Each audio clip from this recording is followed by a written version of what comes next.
விரயத்தை சுபமாக மாற்றுவது நம் கையில் இருக்கிறது.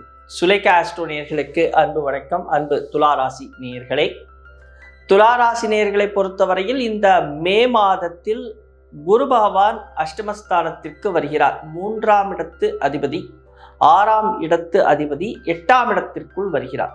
சந்தோஷமான விஷயம். ஏன் சந்தோஷமான விஷயம் என்றால், அவருடைய பார்வை 2ஆம் இடத்தில் விழுகிறது, 4ஆம் இடத்தில் விழுகிறது, 12ஆம் இடத்தில் விழுகிறது. 2ஆம் இடம் குடும்ப வருமானம், குடும்பஸ்தானம், குடும்பத்தில் ஒரு முன்னேற்றம், குடும்ப விருத்தி, இதெல்லாம் இருக்கு சிறிய தடைகளோடு. ஏன்னா சனி பகவான் பார்வையிடுகிறார். சுகஸ்தானம் கூடுது, சுகம் கிடைக்க போகுது, திடீர் அதிர்ஷ்டங்கள் இருக்கும், திடீர் லாபங்கள் இருக்கும், அதனால சுகம் கூடும். அந்த சுகம் யாரால கூடுது? சுக்கிர பகவான் 7ஆம் இடத்தில் இருந்து சுகத்தை அள்ளித்தரப் போகிறார். கணவன் அல்லது மனைவி ரூபத்தில் அல்லது நண்பர்கள் ரூபத்தில் அள்ளி கொடுப்பார். அப்போ ஒரு பெரிய விரயங்கள் ஏற்படுவதற்கான வாய்ப்பு இருக்கிறது. அப்போ நம்ம ஒரு விரக்தி தன்மைக்கு போயிடுவோம். அந்த விரக்தி தன்மையிலிருந்து நாம் மீள வேண்டும். அவ்வாறு நாம் மீள்வதற்கான வழிகளை நாம் ஆராய வேண்டும். அது சுய ஜாதகத்தில் இருக்கிறது. இப்போ நடக்க போறது என்ன மாதிரியான விரயம்? சுப விரயமா, அசுப விரயமா, வீண் விரயமா அப்படிங்கிறத நாம பார்க்கணும். அந்த விரயத்தை நாம சரியான வழியில எடுத்துட்டு போனோம்னா நமக்கு வெற்றிகள் கிடைக்கும். இப்போ உங்களுடைய சுய ஜாதகத்துல ஒரு நல்ல தசாபுத்திகள், அதே நேரத்தில் உங்கள் சுய ஜாதகத்திலே கிரகங்கள் வீற்றிருந்து இப்பொழுது நடக்கக்கூடிய தசாபுத்திகளும் உங்களுக்கு நல்ல விதத்தில் அமைந்தால் இந்த குரு பகவானால் உங்களுக்கு சுப விரயம் ஏற்படும். அப்படி இல்லை, அதற்கு மாறாக உங்களுடைய சுய ஜாதகத்தில் தசாபுத்திகள் நல்லா இல்லை, கிரகங்கள் அங்கே சரியாக அமர்ந்தில்லை அப்படின்னு சொன்னா இந்த விரயம் ஒரு வீண் விரயமாக அமையும். வீண் விரயம்னு சொன்னா தேவையில்லாத செலவு செய்யறது, அந்த விரயத்தினால ஒரு லாபமும் இருக்காது, எந்த ஒரு காரியமும் உருப்படாம போறது, அதுதான் அந்த விரயம். அப்போ அதை நம்ம சரி பண்ணணும்னா எங்க இருக்குது? அதனுடைய ஆணி வேர்னா உங்களுடைய சுயஜாதகத்தில் இருக்கு. அதனால்தான் எப்பயுமே நம்ம சொல்லுவோம், ஒரு குரு பெயர்ச்சி, ராகு கேது பெயர்ச்சி, சனி பெயர்ச்சி அல்லது வருடத்திற்கு ஒரு முறை உங்களுடைய ஜாதகத்தை பாருங்கள். அப்படி உங்க ஜாதகத்தை நீங்கள் பார்த்தால்தான் உங்களுக்கு சரியான வழி கிடைக்கும்.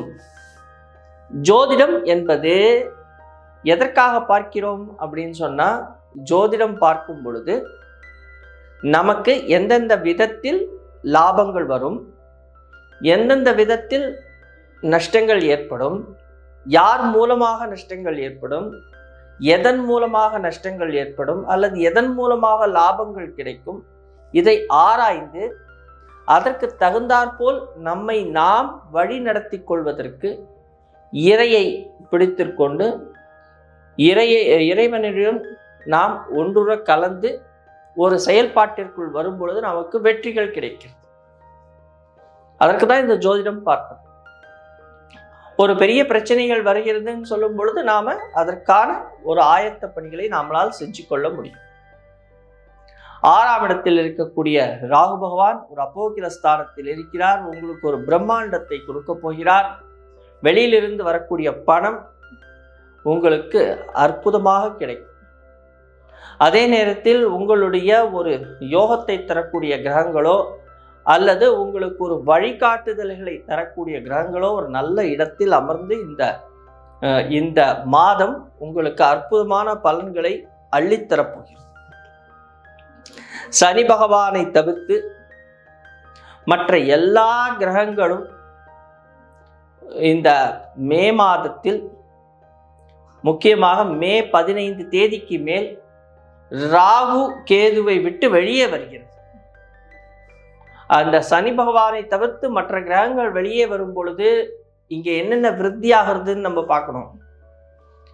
பல நாட்களாக, பல வருடங்களாக பிரச்சனைகள் கொடுத்து கொண்டிருந்த தொழில் ஸ்தானமாகட்டும், தொழிலாகட்டும், உலகத்திலேயே எல்லாமே நல்ல ஒரு விருத்தியை எடுத்துட்டு வந்து தரப்போகுது. உலகத்துல ஒரு சுபிக்ஷம் கிடைக்க போறது, ஒரு நல்ல நேரம். அப்ப அந்த சுபிக்ஷம் உங்களுக்கும் கிடைக்குமா கிடைக்காதா அப்படிங்கிறத நீங்கள் ஆராய்ந்து பார்க்க வேண்டும். அப்போ எந்த கிரகம் நமக்கு யோகத்தை தருகிறது, அந்த கிரகத்தினால் நாம் என்னென்ன பயன்களை, எவ்வளவு தூரம், எவ்வளவு காலகட்டங்கள் நாம் அதை அனுபவிக்க முடியுங்கிறத நாம தெரிஞ்சுக்கிட்டோம்னா நமக்கு வெற்றி கிடைக்கும். அதுல ஒரு மாற்று கருத்தும் இல்லை. அதே நேரத்தில் நீங்கள் எங்கே ஜாக்கிரதையாக இருக்க வேண்டும் அப்படின்னு நாம சொல்லி பார்க்கும் பொழுது, வயிறு, மர்மஸ்தானம், இந்த இடத்துல பிரச்சனைகள் வருவதற்கான வாய்ப்பு இருக்கிறது. அந்த இடத்துல கொஞ்சம் கவனம் வேணும். திருமணம் ஆகாதவர்களுக்கு முதல்ல தடை வரும், பிறகு திருமணம் நடக்கும். அல்லது புதிய காதல் மலரும், அந்த புதிய காதல் திருமணம் வரை செல்லும்.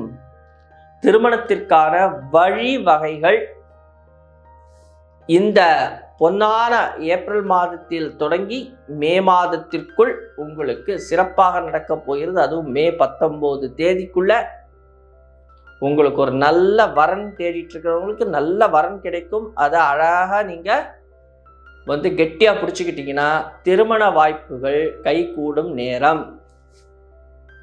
திருமணத்திற்கான பிரச்சனைகள் தீரும். அப்போ ஒரு புது வாழ்க்கை, கௌரவம், அந்தஸ்து, அதே நேரத்தில் வெளி வட்டாரத்தில் உங்களுக்கு ஒரு சந்தோஷம், குடும்ப விருத்தி, இதெல்லாம் கிடைப்பதற்கான வழிவகைகள் இருக்கிறது. அந்த குடும்ப விருத்தி அல்லது குடும்ப வருமானம்னு சொல்லும்போது ஒரு சின்ன தடை இருக்கும். ஏன்னா சனி பகவான் பார்வையிடுகிறார். அந்த 2ஆம் இடத்தை சனி பகவான் பார்வையிடுறது, 7ஆம் இடத்தை சனி பகவான் பார்வையிடுறது. இது சின்ன சின்ன தடைகளுடன் கூடிய நன்மைகள் இருக்கிறதுங்கிறத நம்ம முதல்ல மனசுல உள்வாங்கி கொள்ள வேண்டும். அதற்கடுத்தது நாம செய்யக்கூடிய காரியத்தை எக்காரணத்தை கொண்டும் இந்த பலன் வரும்னு நினைச்சு நாம செய்யக்கூடாது. நாம ஒரு வேலையை செய்யணும்னா அந்த வேலையை மாத்திரம் நீங்கள் செஞ்சீங்கன்னா வெற்றி கிடைத்திடும். இந்த பலன் கிடைக்கும், இதை செய்தால் லாபங்கள் வரும்னு நினைச்சு செய்யாதீங்க, அந்த லாபங்கள் வராது. அதுல கொஞ்சம் கூட நீங்க மாற்று கருத்தே இல்லை. அப்போ நாம காரியத்தை மட்டும்தான் செய்யணும். அதற்கான பலனை நீங்கள் எதிர்பார்க்காமல் இருந்தால் உங்களுக்கு வெற்றி கிடைக்கும். அதுல எந்த விதமான மாற்று கருத்தும் இல்லை. குழந்தைகள் மூலமாக உங்களுக்கு நன்மைகள் கிடைக்கும். ஆனா குழந்தைகள் கொஞ்சம் சோம்பேறியா தான் இருப்பாங்க. குழந்தைகள் கிட்ட கொஞ்சம் விட்டு பிடிச்சு போயினீங்கன்னா நீங்க ஜெயிச்சிட்டீங்க. அதே நேரத்துல உங்களுக்கும் உங்கள் குழந்தைகளுக்கும் அப்படின்னு நாம சொல்லும் பொழுது அவங்களுடைய எண்ணங்கள், இஷ்டங்கள் வேற விதமாக இருக்கும். படிக்கிறவங்களை பொறுத்த வரைக்கும் இந்த இளநிலை படிப்பு படிக்கிறவங்க வரைக்கும் மிக அற்புதமாக இருக்க போகிறது. இளநிலை படிப்பு படிக்கிறவங்களுக்கு மேன்மை கிடைக்க போகிறது. இந்த நீட்டு, ஜேஇஇ, அதே மாதிரி IITS, இது மாதிரி எக்ஸாம் எழுதுறவங்களுக்கெல்லாம் வெற்றி கிடைக்கும். வெளியூர் வெளிநாட்டுக்கு சென்று படிப்பவர்களுக்கு ஒரு அற்புதமான கல்லூரியில உங்களுக்கு ஒரு சீட்டு கிடைக்கும். நீங்கள் எதிர்பார்த்தபடி அந்த கல்லூரியில படிப்பதற்கான வாய்ப்புகள் உங்களை தேடி வரும். தொழில் சார்ந்த விஷயங்கள்ல வெற்றியும், தொழில்ல ஒரு மேன்மையும் கிடைக்க போறது.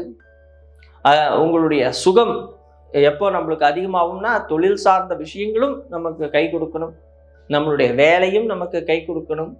வேலையில ஒரு மேன்மை வேண்டும், வேலையில ஒரு சிறப்பு வேண்டும். அப்போ நம்மளுக்கு ஒரு இன்கிரிமெண்ட், ப்ரமோஷன், இதெல்லாம் கிடைப்பதற்கான வாய்ப்புகள் இந்த மே மாதத்தில் இருக்கு. சூரிய பகவான் 8ஆம் இடத்திற்கு வரும் பொழுது உங்களுடைய கணவன் அல்லது மனைவி அவர்களுடைய குடும்பத்தார்களுடைய கை ஓங்கி இருக்கும். அதனால கொஞ்சம் விட்டு கொடுத்து போனீங்கன்னா குடும்பத்துல அமைதி இருக்கும், குடும்பத்துல சந்தோஷம் இருக்கும், கருத்து வேறுபாடுகள் மறையும், கணவன் மனைவியிடையே இருந்த கசப்புணர்வுகள் மாறி அந்யோன்யம் பிறக்கக்கூடிய ஒரு பொன்னான மாதம் இந்த மே மாதம். குழந்தைகள் விஷயம் அப்படின்னு நம்ம வரும்பொழுது இந்த மருத்துவ சிகிச்சைகள்லாம் எடுத்துட்டு இருக்கிறவங்க கொஞ்சம் பொறுமையா நிதானமா எடுக்கணும். அப்பதான் வெற்றி கிடைக்கும்ங்கிறதையும் நீங்க மனசுல வச்சுக்கணும். உங்களுடைய சுய ஜாதகத்தை ஒரு முறை செக் பண்ணிட்டு அதற்கு பிறகு உங்களுடைய இந்த மாதம் மே மாதத்தை நீங்கள் துவங்கும் பொழுது உங்களுக்கு எந்தெந்த விதத்தில் லாபங்கள் இருக்குதுன்னு தெரிஞ்சுக்கிட்டு அதில் நீங்கள் முயற்சி பண்ணீங்கன்னா உங்களுக்கு வெற்றிகள் கிடைக்கும். நன்றி, வணக்கம்.